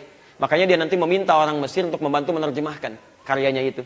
Itu kami temukan saat saya berusia 13 tahun di perpustakaan Pesantren Darul Arqam, ya di Garut, Muhammadiyah Garut. Itu ada 5 jilid itu besar-besar. warnanya biru dongker. Ya, termasuk saat saya ke Tripoli masih ada juga karyanya. Ya, dengan jilid yang berbeda. Dia warna hijau, ada 7 jilid di lantai yang kedua, posisi paling ujung tuh, di tingkat yang ketiga, rak paling ujung. Nah itu, dia bikin 5 jilid seperti ini besarnya Pak. Bu, ini, sebesar ini. Ya, nah, maka hati-hati, kadang-kadang tulisan-tulisan yang muncul dari orang luar itu, yang memang dikhususkan untuk memberikan racun pada orang-orang Islam. Ini poinnya, bahaya di sini. Ya. Nah teman-teman sekalian, kembalikan. Nahar sadr. Dalam solat, ketika Nabi menyebutkan letakkan telapak tangan Anda di dada, di terjemahan itu dada, kalimat dadanya menggunakan ini, sadrun, bukan nahrun. Jelas ya? Maka dari itu, sebagian para ulama memandang bahwa ketika akan Anda meletakkan telapak tangan itu, sudah ditutup seperti ini, maka sebagian mengatakan akan lebih baik dan lebih kuat jika posisinya diletakkan di dada yang dimaksudkan di rongga ini. Ya, bukan di atas. Sekalipun indahnya yang menafsirkan di sini tidak harus menyalahkan yang di sini. Jelas ya? Baik, jadi kalau tafsiran lebih tepatnya, kalau saya boleh menyampaikan secara pendalaman di sini, itu lebih tepat Anda menyimpan di rongga di sini, bukan di bagian atas. Dan nanti ada kaitannya dengan ayat Al-Quran, ya, tentang asal mula kenapa tangan bersedekat. Jadi begitu Anda bertakbir, Allahu Akbar, langsung diletakkan, simpan di rongga di sini. Paham?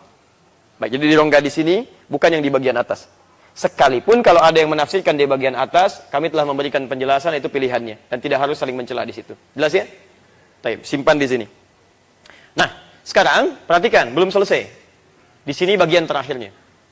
Di awal masa sholat, di awal mula sholat, saat diperintahkan kepada Nabi untuk mengerjakan, itu telapak tangan tidak disimpan di sini. Telapak tangan itu irsal. Irsal itu begini. Jadi begitu takbir, Allahu Akbar begini. Awas hati-hati ya, hati-hati. Dan ini ada hadisnya. Termasuk di hadis Al-Muwatta karya Imam Malik. Ada di awal masa sholat begini. Jadi jangan ditafsirkan setiap yang begini Syiah, belum tentu. Belum tentu, akan ada bedanya. Kalau Syiah itu akan kelihatan begitu dia sujud. Begitu dia sujud akan kelihatan saat bangun. Ada dia kadang tepuk-tepuk sebagian. Begitu selesai salam dia kadang mundur lagi. Dia mengulang sholatnya seperti orang salam tapi mengulang. Ya, dan kadang-kadang dia menyimpan satu batu tertentu yang beda dengan tempat sujud kita yang lainnya. Jadi tidak setiap yang begini jangan pahami sebagai Syiah. Ya, di tempat Imam Malik, termasuk mazhabnya sekarang, di Afrika Utara, dari mulai Anda Libya, Tunisia, Aljazair, Maroko, termasuk nyebrang sedikit lewat Mediterania, ada Italia, Prancis, Spanyol. Kalau teman-teman berada di sekitaran itu, Anda akan lebih banyak menemukan orang sholat seperti ini takbirnya. Jelas ya? Dan jangan diajak ngobrol, itu sedang sholat. Di masjid, gitu kan? Anda lihat begini, dia sedang sholat. Ya. Saya pernah menimpa pada diri saya pribadi, karena saya tidak tahu kan, dia masuk, jarang berjumpa, di masjid belum tiba waktu sholat. Belum tiba saya masuk ke situ, adzan sebentar lagi berlangsung, dia berdiri begini gitu kan, samping. Berdirinya tuh nggak seperti menghadap kiblat dengan wajah mau sholat. Ya, dia seperti ini, santai, saya datang. Kaifa halak? Ya, kaifa halak? Winak? Kamu kemana aja? Apa kabar? Tiba-tiba Allahu Akbar. Jadi ada kondisi-kondisi yang kita mesti paham ya. Baik, jadi teman-teman sekalian, tadinya begini, kapan kemudian terjadi seperti ini? Ini yang mau saya terangkan. Quran surah 11 ayat 114. Quran surah 11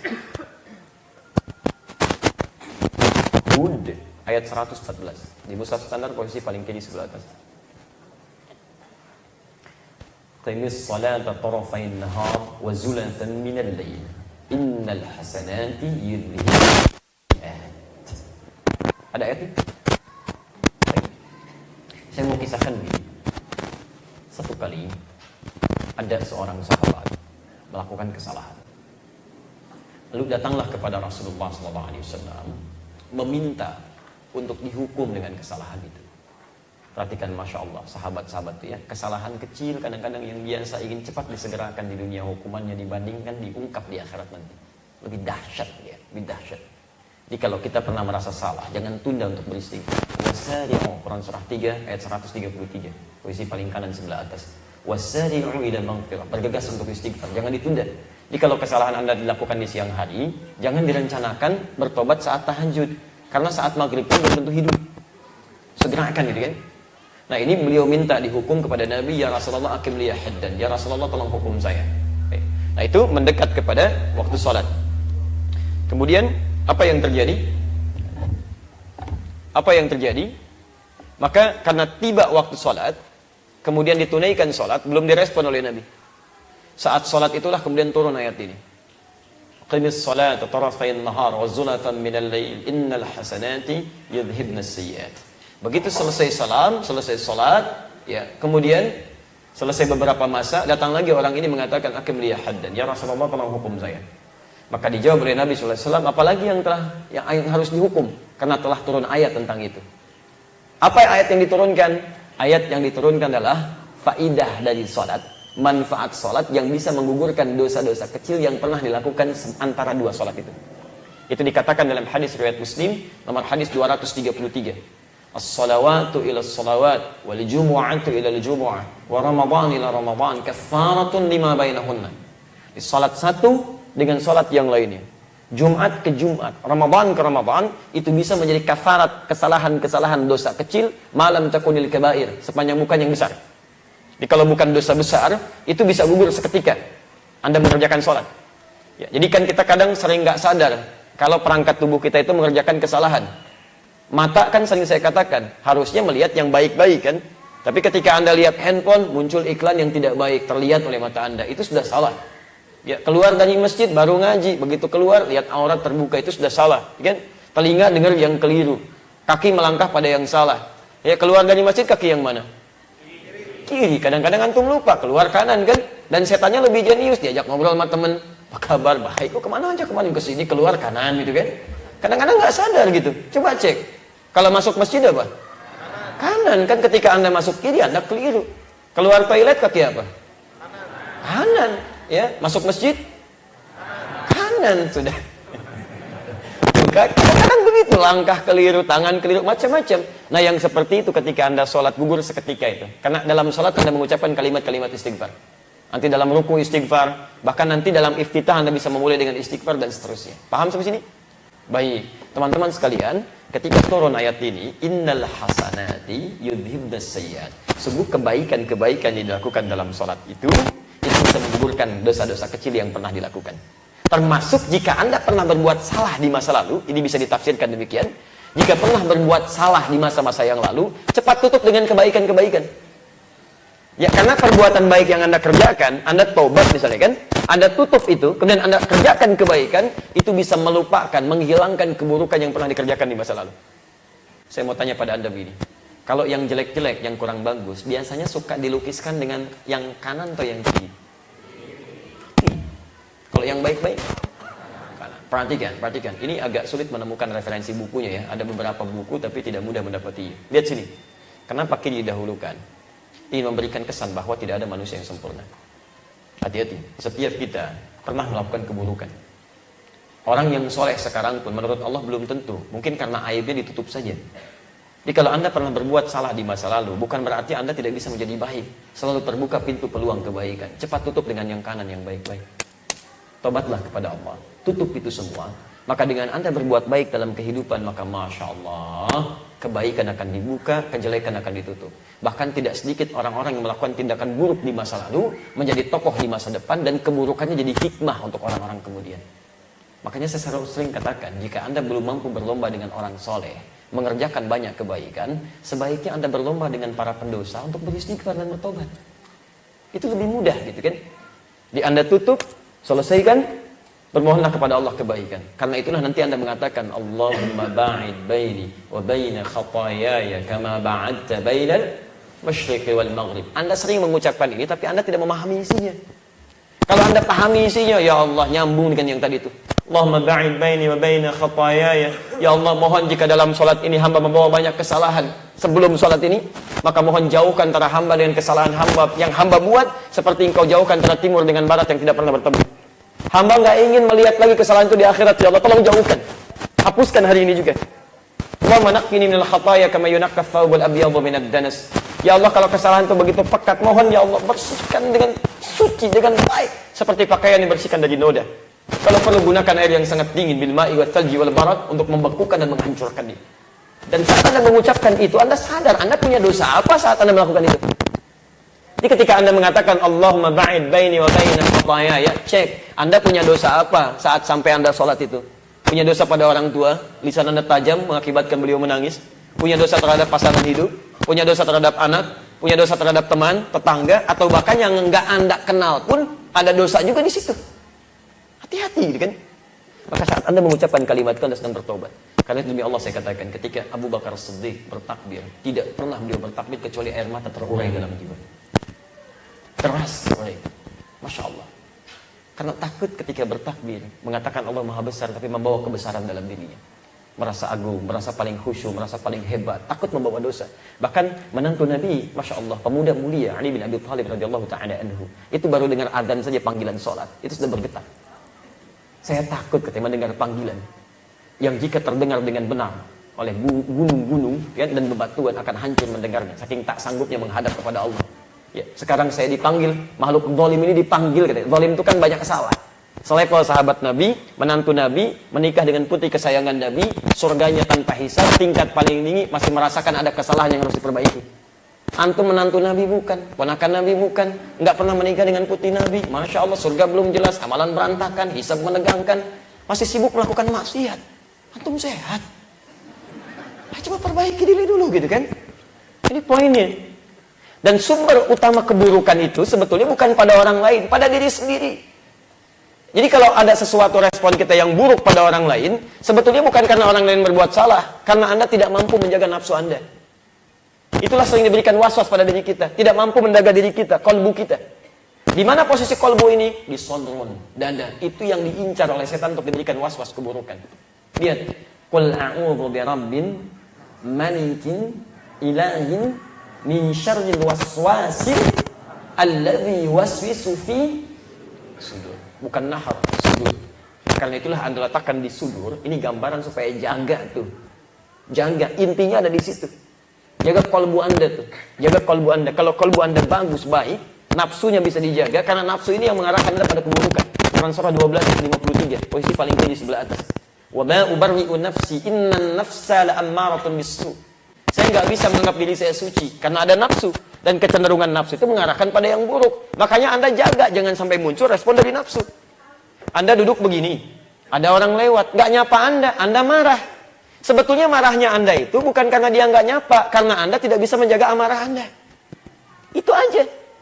Kalau baik-baik Anda berpikir bisa menjaga itu dengan positive thinking misalnya, mungkin Anda bisa menyimpulkan, oh, mungkin dia nggak nyapa karena sakit gigi, atau buru-buru, atau sebenarnya sederhana, nggak nyapa, Anda yang sapa. Beres, dia lewat nggak nyapa, Anda sapa, selesai. Assalamualaikum Pak Haji. Assalamualaikum, apa kabar? Baik. Kok buru-buru amat? Si Amat aja nggak buru-buru. Misal gitu kan? Itu si Amat, saya ada kepentingan. Selesai masalah. Dituntas gitu kan? Jelas. Kenapa saya bersemangat begini? Nah, jadi teman-teman sekalian, itulah diantaranya meletakkan tangan di mana posisinya, apa yang harus dilakukan, dan sampai selama ini ada sholat, di mana keadaan kita dengan mengamalkan itu semua. Jangan-jangan kita nggak paham dengan apa yang kita lakukan. Baik, nah sampai sini dulu materi kita. Pembahasan hari ini kita baru sampai meletakkan tangan di dada atau di sodron dengan segala maknanya. Baik, sudah selesai sholatnya? Baru dimulai, baik ya. Baik, setelah itu kita melakukan apa? Halo? Setelah itu apa yang kita lakukan? Kita akan berjumpa di pertemuan berikutnya untuk menjelaskan itu semua insya Allah. Materi ini sudah kami coba buatkan PowerPoint-nya. Saya belum tahu sudah di copy atau belum. Kalau belum nanti saya titipkan PowerPoint-nya. Anda boleh copy itu ya, dalam bentuk beberapa gambar-gambar yang bisa Anda lihat termasuk dalil-dalilnya. Beberapa materi yang butuh rincian nanti kami tuliskan, insya Allah kita coba bisa bahas dalam kebaikan ya, dengan izin Allah Subhanahu wa ta'ala. Saya coba lihat dulu beberapa pertanyaan, kalau ada yang mau ditanyakan, kita barangkali bisa berhenti 10-15 menit ke depannya. Kita sampai jam berapa? Silakan ya. Saya 10:04 pulang, antum silakan kalau mau sampai jam 12. Bismillah. Assalamualaikum warahmatullahi wabarakatuh.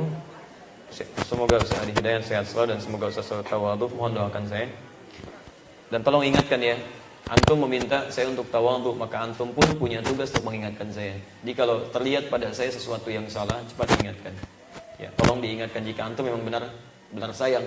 Jadi kalau yang salah saya, ingatkan saya, jangan orang lain, karena saya yang dihisab dengan kesalahan saya. Jelas ya? Baik. Ustaz, bagaimana hukumnya berwudu di dalam kamar mandi yang ada toiletnya, tergabung untuk wudu dan toilet? Apa bisa mengucap bismillah sebelum berwudu dan sholawat ketika membasuh lengan karena ingin menjalankan sunnah dan seterusnya. Tapi jika memang keadaannya cuma itu, tidak ada yang lain, maka tidak ada masalah. Silahkan, nggak ada masalah. Ya. Tapi kalau ada yang terpisah, ini toilet, ini wudu, itu selesai masalah. Tapi jika dalam keadaan demikian, itu tidak ada masalah. Ya, silahkan Anda berwudu di situ, gitu kan? Kemudian Anda lakukan sesuai dengan sunnah-sunnah yang baik, walaupun dalam beberapa hal barangkali Anda bisa membacakan kalimat-kalimat dengan sir. Ya, semacam bismillah, gitu kan? Kemudian ta'awud dan seterusnya ketika Anda memulai wudu, kan? Bismillah, Anda memohon kebaikan pada Allah Subhanahu wa taala, itu boleh Anda pelankan dalam hati Anda, ya dengan perasaan ikrah. Ikrah itu tidak suka dengan tempatnya, bukan enggak sah wudunya. Wudunya tetap sah. Ya, wudunya tetap sah. Ya, kenapa sesungguhnya tidak dianjurkan berwudu di tempat demikian? Bukan dilarang berwudu, karena gangguannya akan lebih banyak. Ya, karena setan itu senang di tempat yang kotor. Di antara tempatnya adalah toilet, kamar mandi, karena banyak kotoran di situ. Ini bukan wudunya tidak sah, tidak. Wudunya tetap sah. Cuma mungkin gangguan akan lebih banyak. Jelas ya?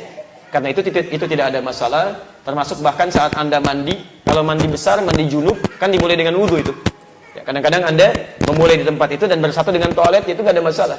Anda wudu, kemudian Anda mulai mandi, basuh bagian kanan, basuh bagian kiri, ya, dengan sebelumnya basuhkan kemaluan. Setelah selesai, ingat kalau sudah selesai mandi besar, antum nggak usah wudu lagi. Nggak pakai Kalau sudah selesai mandi besar, karena antum memulai dengan wudu. Sudah wudu itu menghilangkan hadas kecil, mandi menghilangkan hadas besar. Jadi kalau sudah selesai antum, sudah wudu, kemudian mandi selesai semuanya, sudah handukan, nggak usah wudu lagi. Jadi nggak usah terlampau soleh itu kan, udah cukup sampai situ. Kecuali kalau sudah handukan, misalnya antum batal lagi, sudah handukan, sudah rapi, antum pipis lagi dan sebagainya, itu baru wudu lagi. Jelas ya? Baik, alhamdulillah. Paham?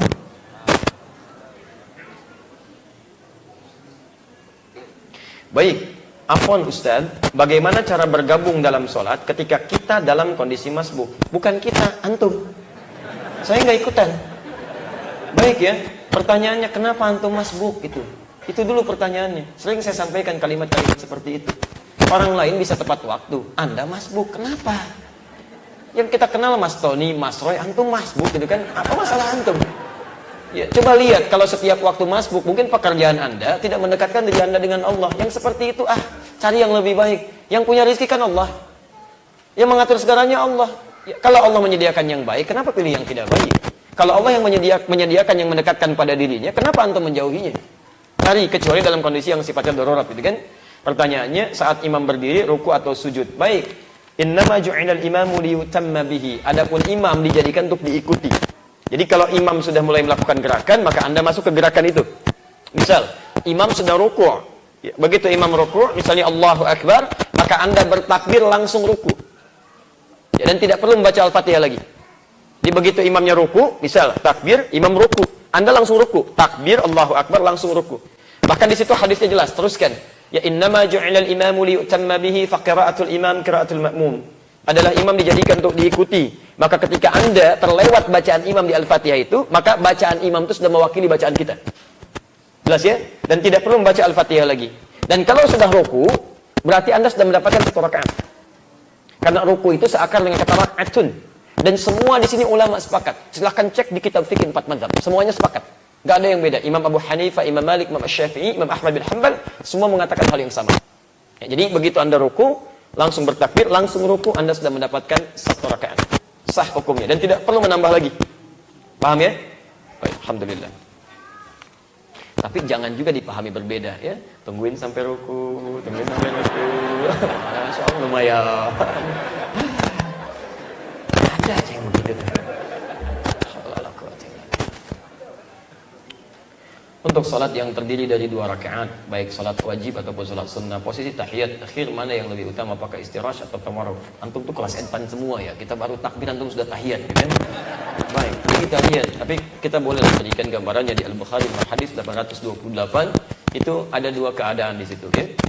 Sebagaimana Rasulullah SAW adalah Rasulullah SAW idza qa'ada fi rak'ataini. Jika beliau duduk di setiap 2 rakaat.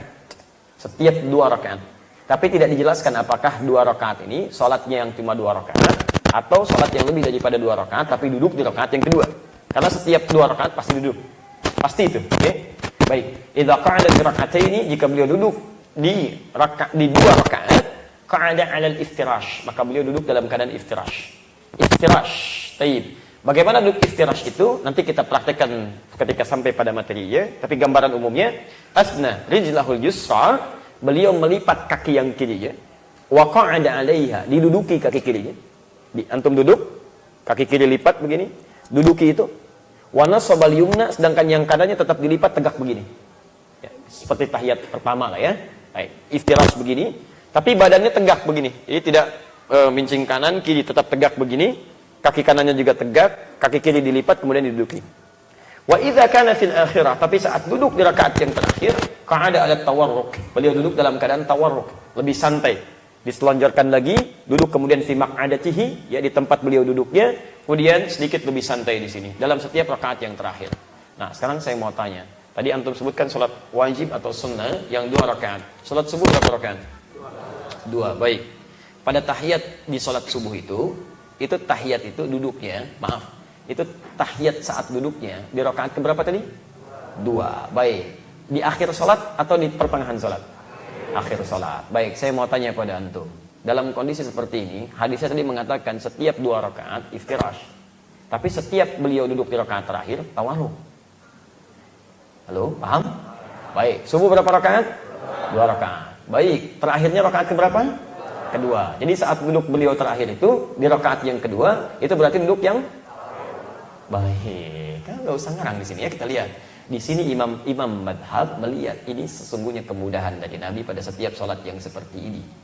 Ternyata Imam Ahmad mengatakan misalnya duduk karena itu duduknya 2 rakaat dan hadisnya menyebutkan setiap 2 rakaat maka dianjurkan duduknya iftirash. Jelas? Imam Asy-Syafi'i melihat bukan karena 2 rakaatnya, kan subuh rakaat terakhir yang kedua. Karena itu adalah salat yang terakhir, maka dianjurkan tawarruk. Kedua-duanya benar.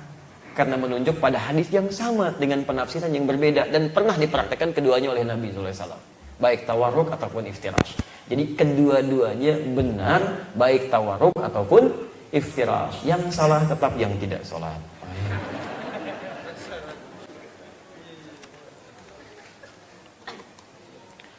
Ini sudah selesai tadi. Yang ingin ditanyakan bagaimana kalau ambil wudhu? Antum ngapain wudhu diambil? Orang lain nggak bisa pakai lagi kan? Di kamar mandi yang ada klosetnya saya sudah jawab tadi.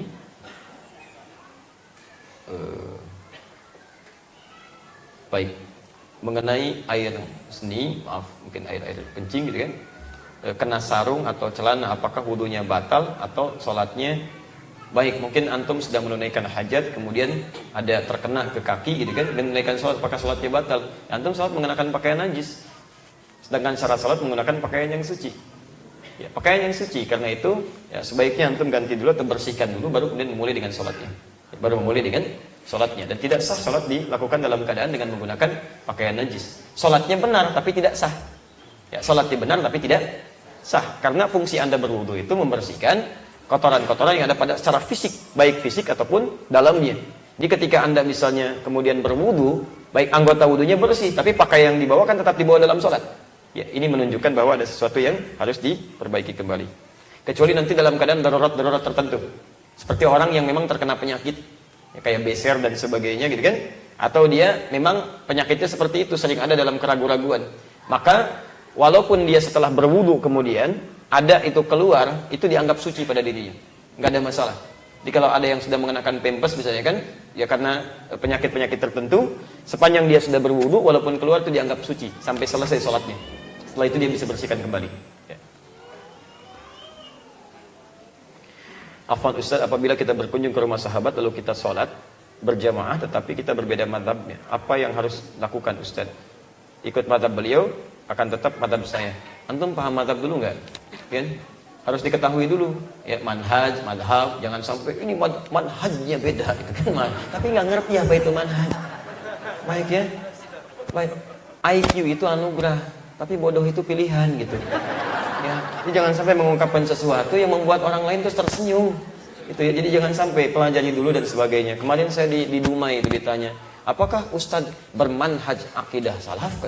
Masya Allah, dia ya semuanya sama. Kalau akidah itu pasti sama, kalau beda non muslim artinya. Akidah itu Islam, selesai. Kan?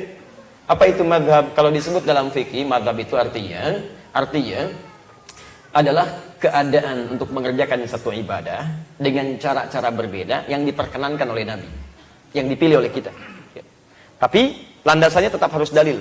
Jadi kalau dari Nabi misalnya ada beberapa cara, nah cara ini disebut dengan manhaj ibadah, bukan manhaj akidah. Jadi nanti manhaj itu bisa macam-macam Pak ya Bu ya. Manhaj dalam akidah, manhaj dalam fikih, manhaj dalam pemikiran, ya itu beda-beda. Tesis saya yang kedua di Indonesia, itu kami menulis tentang manhaj Ibnu Aqil fi syarah Alfiyah Ibnu Malik. Ya, metodologi diartikan di situ. Metodologi Ibnu Aqil dalam memberikan syarah keterangan pada Alfiyah Ibnu Malik. Ya, Ibnu Malik itu ulama besar, ahli bahasa, merangkum teori bahasa dan ratusan kitab itu, dari ratusan kitab menjadi 1000 bait saja. 1000 bait. Jadi tipis seperti ini Pak, bisa dikantongin tuh. Jadi kalau Anda bisa baca, pahami itu, Anda telah paham teori-teori bahasa. Itu saking luar biasanya beliau, ya. Kalamuna lafdhun mufidun kastaqim wasmun wafidun thumma harfun lil kalim wahiduhu kalimatun wal qawlu am wa kalimatun biha kalamun qad yu'am bil jarri wat tanwini wan nida wa al wa mustadid lis bi tamyizun hasal mita fa'alta atat wa ya if'ali wa dulik balanna fi'lun janjari, kumpulkan oleh beliau dalam 1000 bait. Nah, kami memberi di antara syarahnya ada namanya Ibnu Malik, ya. Nah, Ibnu Aqil bukan Ibnu Malik. Syarahnya Ibnu Aqil, ya, ditulis oleh beliau penjelasannya ini begini, ini begini. Nah, saya mengeluarkan metodologinya. Seperti apa metodologi ini? Dengan metodologi serupa kalau diketahui kita bisa terapkan pada yang lain. Bagaimana ini diterapkan? Oh, paham manhajnya, tahu metodologinya. Maka ambil metodologi ini, terapkan di konsep yang lainnya, maka bisa dipahami seperti memahami teori ini. Kemudahan memahami bahasa Arab seperti ini bisa diterapkan untuk memudahkan memahami disiplin ilmu yang lainnya. Nah, itu manhaj namanya. Nah, kalau dalam fikih, semua yang berasal dari Nabi, sepanjang ada dalilnya, ketentuannya, itu manhajnya. Itu jalan terang menuju itu. Misal, saya tadi contohkan, ya, duduk kan di 2 rakaat itu, bisa tawaruk, bisa iftirash. Keduanya ada dari Nabi sebagai kemudahan, karena tidak setiap orang bisa mengerjakan yang sama. Okay? Nah, jadi ada yang tawaruk, ada yang iftirash. Ketika Anda memilih salah satu, karena nggak mungkin Anda mengerjakan kedua-duanya. Saya ingin menggabungkan sunnah Nabi supaya lebih maksimal. Masya Allah, saya mau gabungkan antara duduk iftirash dengan tawaruk. Bagaimana cara duduknya? Mustahil gitu kan? Makanya Anda harus pilih salah satu. Ketika Anda memilih salah satu, maka pilihan Anda diungkapkan dengan kalimat ma dhahaba ilaihi. Ma dhahaba ilaihi. Ma dhahaba ilaihi. Bismillah.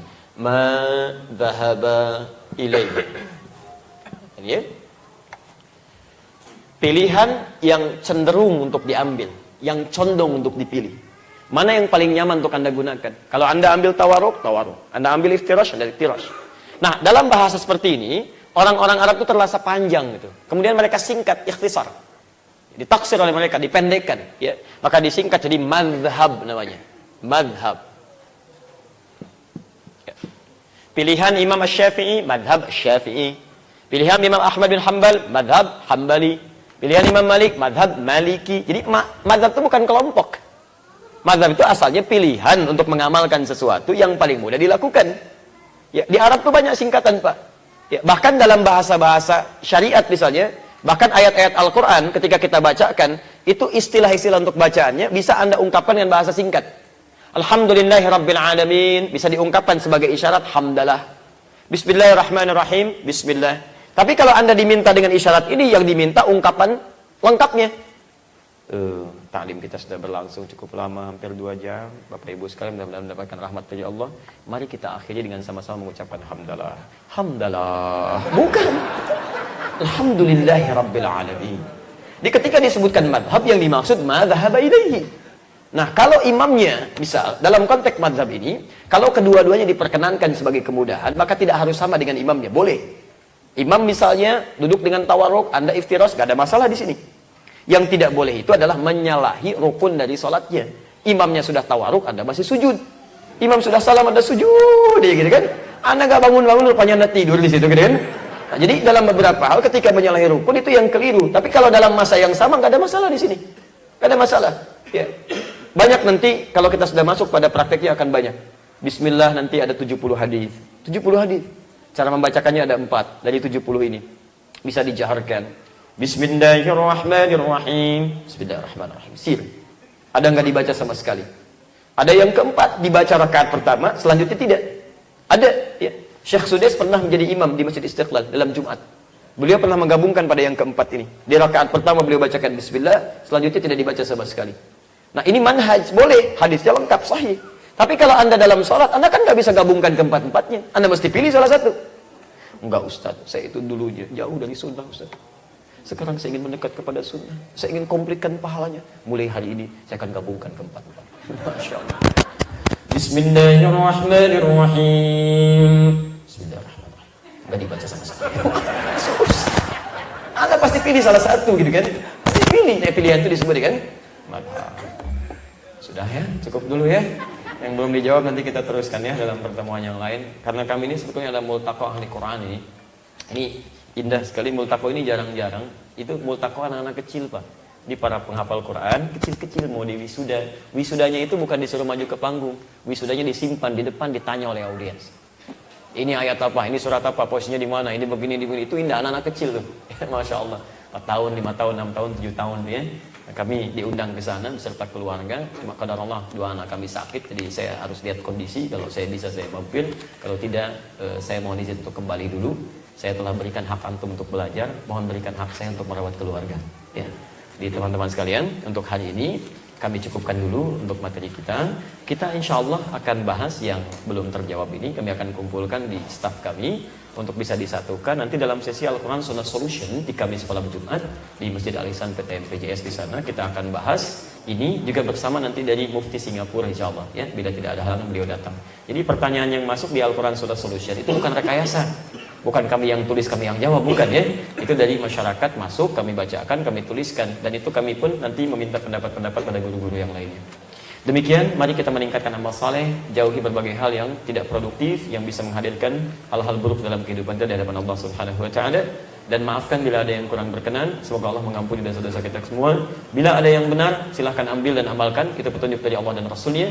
Tapi pemirsa, bila Anda menemukan kekurangan, kesalahan, itu berasal dari saya. Tunjukkan kepada kami.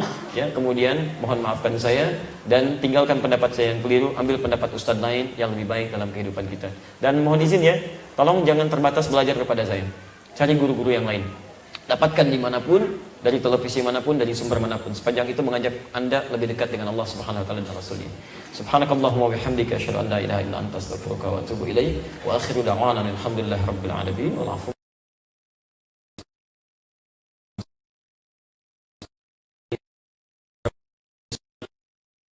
Assalamualaikum.